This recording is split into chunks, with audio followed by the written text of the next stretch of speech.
ఇప్పుడే ప్రసాద్ మల్టీప్లెక్స్ లో సారంగపాణి జాతకం అనే సినిమా చూసొచ్చా. మొన్నే ప్రియదర్శి కోర్టుతో బ్లాక్ బస్టర్ కొట్టాడు.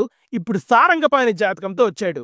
అండ్ ఈ సినిమా మోహన్ కృష్ణ ఇంద్రగంటి గారికి చాలా ఇంపార్టెంట్ ఫిలిం. సో ఆయన కంబ్యాక్ ఇచ్చాడా లేదా అని తెలుసుకోబోయే ముందు మన ఛానల్ ని ఖచ్చితంగా సబ్స్క్రైబ్ చేసుకోండి.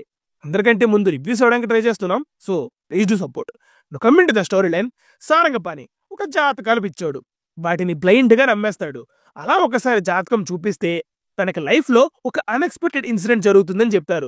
దాన్ని మనోడు వెతుక్కుంటూ వెళ్తాడు. ఆ తర్వాత ఏం జరిగింది అనేది remaining part of the film. Now coming to the positives. ఈ సినిమా కాన్సెప్ట్ బాగుండింది.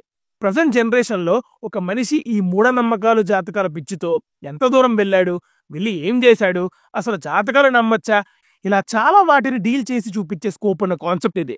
అక్కడక్కడ కొన్ని కామెడీ సీన్స్ బాగున్నాయి. ఫస్ట్ హాఫ్ లో వినయ్ కిషోర్ గారు తన వన్ లైనర్స్ అండ్ ఎక్స్ప్రెషన్స్ తో డీసెంట్ లాఫ్స్ తెచ్చారు. అండ్ సెకండ్ హాఫ్ లో వైవార్ష గారి కామెడీ కూడా జస్ట్ అక్కడక్కడ వర్కౌట్ అయింది.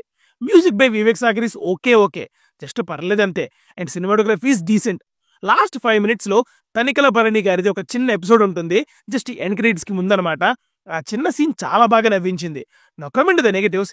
ఈ సినిమా కాన్సెప్ట్ కొత్తగా ఉన్నా దాని చుట్టూ రాసుకున్న స్టోరీ, ఆ స్టోరీలో రాసుకున్న సీన్స్ ఏవి కూడా ఎగ్జైటింగ్ గా లేవు అండ్ అవుట్ డేటెడ్ గా అనిపించింది. ఎస్పెషల్లీ ఇంటర్వల్ ఎపిసోడ్ ఒక మంచి కన్ఫ్యూజింగ్ హై ఇచ్చేలా ప్లాన్ చేసినా కూడా రైటింగ్ సరిగ్గా లేకపోవడం వల్ల అంత ఎగ్జైటింగ్ గా ఏం అనిపించలేదు.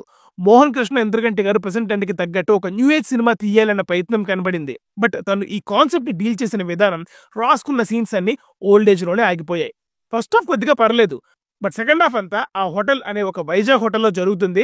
1-2 కామెడీ సీన్స్ మినహాయించి మిగతా అదంతా పేషెన్స్ టెస్టింగ్ లానే ఉంటది. అండ్ సాంగ్స్ అయితే ఒక్కటి కూడా వర్కౌట్ అవ్వలేదు. అండ్ సంచారి సాంగ్ అయితే జస్ట్ అవుట్ ఆఫ్ ప్లేస్ అనిపించింది.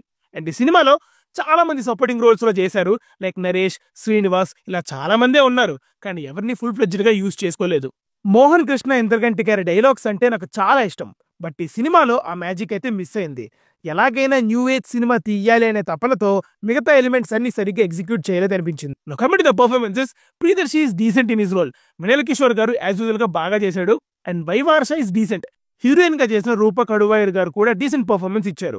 ఓవరాల్ గా చెప్పాలంటే సారంగపాణి జాతకం కాన్సెప్ట్ అట్రాక్ట్ చేస్తుంది, కాంటెంట్ తో డిసప్పాయింట్ చేస్తుంది. ఫైనల్ గా నాకు యావరేజ్ అనిపించింది. కింద కామెంట్స్ లో మన సెకండ్ ఛానల్ లింక్ ఇస్తా, ఒకసారి విజిట్ చేయండి. అక్కడ కాంటెంట్ నచ్చితేనే సబ్స్క్రైబ్ చేసుకోండి.